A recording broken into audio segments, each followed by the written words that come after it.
Hi ಎಲ್ಲರಿಗೂ, welcome back to Bhagavad Gita learning.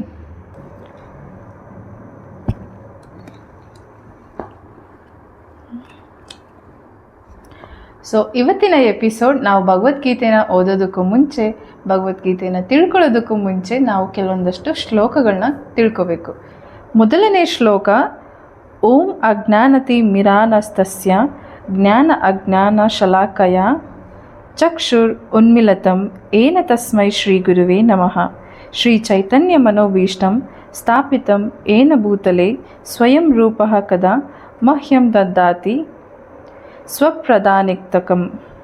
ಈ ಶ್ಲೋಕದ ಅರ್ಥ ಏನು ಅಂತಂದರೆ, ಅಜ್ಞಾನದ ಕತ್ತಲೆಯಿಂದ ನಾನು ಹುಟ್ಟಿದ್ದೀನಿ, ನನ್ನ ಗುರುವಾದ ನೀವು ಜ್ಞಾನದ ಬೆಳಕಿನಿಂದ ನನ್ನ ಕಣ್ಣುಗಳನ್ನು ತೆರೆಸಿದ್ದೀರಾ, ನನ್ನ ಗುರುಗಳಾದ ನಿಮಗೆ ನನ್ನ ಹೃತ್ಪೂರ್ವಕ ಪ್ರಣಾಮಗಳು ಅಂತ. ಹಾಗೆ ಶ್ರೀರೂಪ ಗೋಸ್ವಾಮಿ ಅವರಿಗೆ ಮನೋಭಿಷ್ಟವನ್ನು ಪೂರೈಸುವ ಧ್ಯೇಯವನ್ನು ಯಾವಾಗ ನನಗೆ ನಿನ್ನ ಆಶ್ರಯವನ್ನು ನೀಡುವಿರಿ ಎಂದು ಈ ಪ್ರಾರ್ಥನೆಯ ಅರ್ಥ.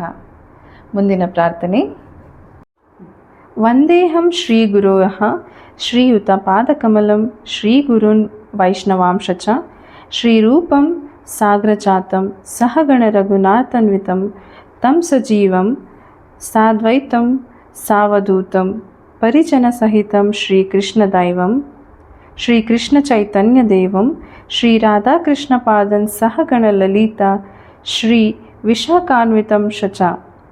ಅಂದರೆ ಈ ಪ್ರಾರ್ಥನೆಯ ಅರ್ಥ, ನನ್ನ ಗುರುಗಳ ಚರಣ ಕಮಲಗಳಿಗೆ ಮತ್ತು ಎಲ್ಲ ವೈಷ್ಣವರ ಚರಣಗಳಿಗೆ ನನ್ನ ಗೌರವಪೂರ್ವಕ ಪ್ರಣಾಮಗಳನ್ನು ಸಲ್ಲಿಸುತ್ತಿದ್ದೇನೆ ಅಂತ.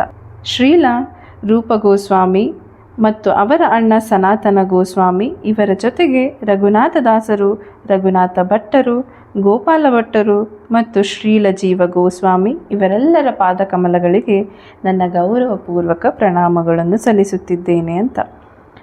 ಕೃಷ್ಣ ಚೈತನ್ಯ ಮಹಾಪ್ರಭುಗಳು, ನಿತ್ಯಾನಂದ ಪ್ರಭುಗಳು ಇವರೊಂದಿಗೆ ಅದ್ವೈತ ಆಚಾರ್ಯ ಗದಾಧರ, ಶ್ರೀವಾಸ ಮತ್ತು ಇತರರ ಸಂಗಡಿಗರಿಗೆ ನನ್ನ ಗೌರವಪೂರ್ವಕ ಪ್ರಣಾಮಗಳನ್ನು ಅರ್ಪಿಸುತ್ತಿದ್ದೇನೆ.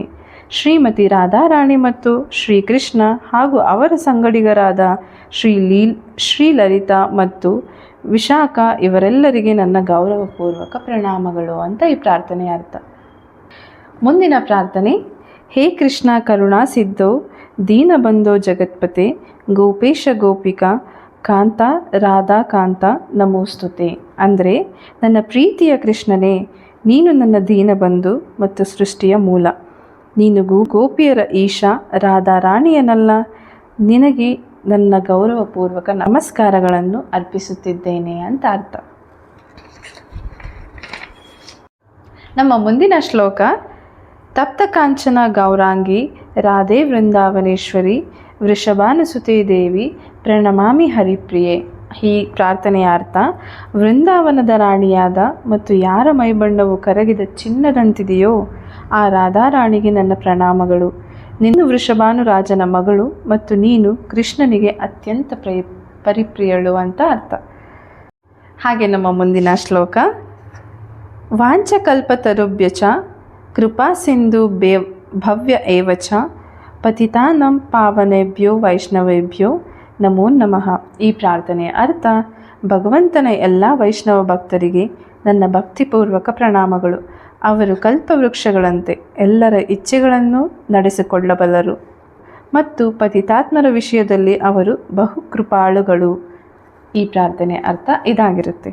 ನಮ್ಮ ಮುಂದಿನ ಪ್ರಾರ್ಥನೆ, ಶ್ರೀ ಕೃಷ್ಣ ಚೈತನ್ಯ ಪ್ರಭು ನಿತ್ಯಾನಂದ ಶ್ರೀ ಅದ್ವೈತ ಗದಾಧರ ಶ್ರೀವಾಸಾದಿ ಗೌರಭಕ್ತ ವೃಂದ.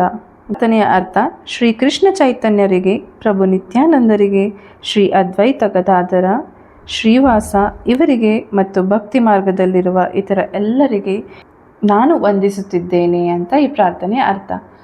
ಈ ಪ್ರಾರ್ಥನೆ ಆದಮೇಲೆ ಎಲ್ಲರಿಗೂ ತುಂಬ ಚೆನ್ನಾಗಿ ಗೊತ್ತಿರೋಂಥ ಒಂದು ಬಹಳ ವಿಶೇಷವಾದ ಪ್ರಾರ್ಥನೆ, ಅದು ಏನು ಅಂತಂದರೆ ನಮ್ಮ ಮುಂದಿನ ಸಂಚಿಕೆಯಲ್ಲಿ ನಾನು ತಿಳಿಸ್ತೀನಿ. ಇವಾಗ ನಾವು ಓದ್ತಿರೋಂಥ ಭಗವದ್ಗೀತೆಯಿಂದ ಸ್ವಲ್ಪನಾದರೂ ವ್ಯಾಲ್ಯೂ ಆ್ಯಡ್ ಆಗಿದೆ ಅಂತ ನಿಮ್ಗೆ ಅನಿಸಿದ್ರೆ ಲೈಕ್ ಮಾಡಿ. ಬೇರೆಯವ್ರ ಲೈಫಲ್ಲೂ ನೀವು ವ್ಯಾಲ್ಯೂ ಆ್ಯಡ್ ಮಾಡಬೇಕು ಅಂತಂದರೆ ಈ ವಿಡಿಯೋನ ಶೇರ್ ಮಾಡಿ. ಹಾಗೆ ಮುಂದಿನ ವಿಡಿಯೋಗಳಲ್ಲಿ ನಾನು ಹೆಚ್ಚು ಭಗವದ್ಗೀತೆಯನ್ನು ಓದ್ತಾ ಇರ್ತೀನಿ.